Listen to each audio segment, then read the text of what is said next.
जब पृथ्वी पापों के भार से कांप उठी, जब अधर्म ने चारों ओर अपना अंधकार फैला दिया, तब देवताओं के हृदय में चिंता जाग उठी।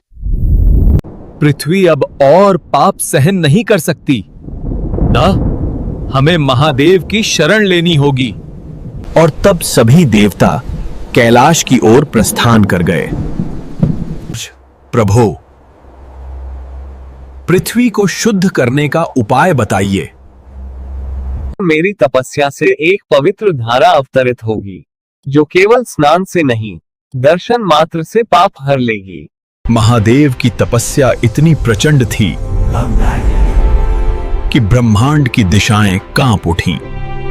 पिताश्री, मैं आपकी आज्ञा से पृथ्वी को पवित्र करने आई हूँ। ओ पुत्री, तुम मोक्ष की धारा बनोगी। मध्य प्रदेश के पावन तीर्थ अमरकंटक से मां नर्मदा ने धरती पर अपना पहला कदम रखा। इस प्रकार शिव की तपस्या से जन्मी मां नर्मदा पृथ्वी पर अवतरित हुई।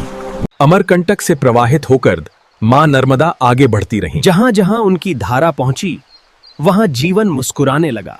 हे मां रेवा, आपके दर्शन से ही जन्म सफल हो गया। नर्मदा केवल जल नहीं थी, वो शिव की शक्ति थी। उसी समय एक और धारा ने नर्मदा के सौंदर्य को देखा। वो थे भैंड सोनभद्र।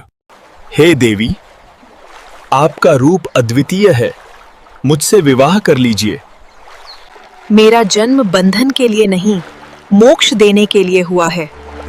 और उसी क्षण नर्मदा पश्चिम दिशा की ओर मुड़ गईं, जबकि सोनभद्र पूर्व की ओर बह चले, जहां नर्मदा अपनी धारा से ओम का पवित्र आकार बनाती है। वहीं विराजते हैं स्वयं महादेव ओंकारेश्वर के रूप में।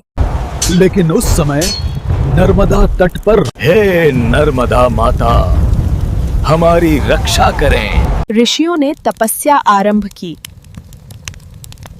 उनकी पुकार सीधे कैलाश तक पहुंची। महादेव की दिव्य ऊर्जा से राक्षस भस्म हो गए और नर्मदा तट पुनः पवित्र हो गया। हे भक्तों, मैं ओंकार रूप में यहाँ सदा विराजमान रहूंगा। हर हर महादेव। इस प्रकार नर्मदा तट पर शिव ने ओंकारेश्वर ज्योतिर्लिंग के रूप में निवास किया है।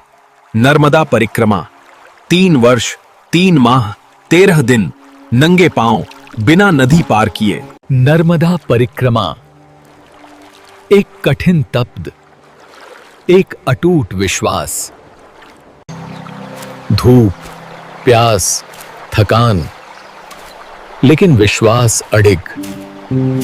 नर्मदा परिक्रमा केवल यात्रा नहीं, यह आत्मा की परीक्षा है। यह विश्वास का दीप है।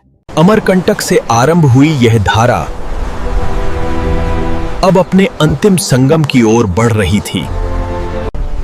लेकिन ये अंत नहीं, ये मोक्ष की पूर्णता थी। और अंततः मां नर्मदा अरब सागर में समाहित हो गईं। लेकिन उनकी महिमा अनंत हो गई। नर्मदा केवल एक नदी नहीं, वह शिव की शक्ति है, वह स्वतंत्रता है, वह तप है, वह मोक्ष है। जो सच्चे मन से नर्मदे हर कहेगा, उसे मोक्ष की प्राप्ति होगी।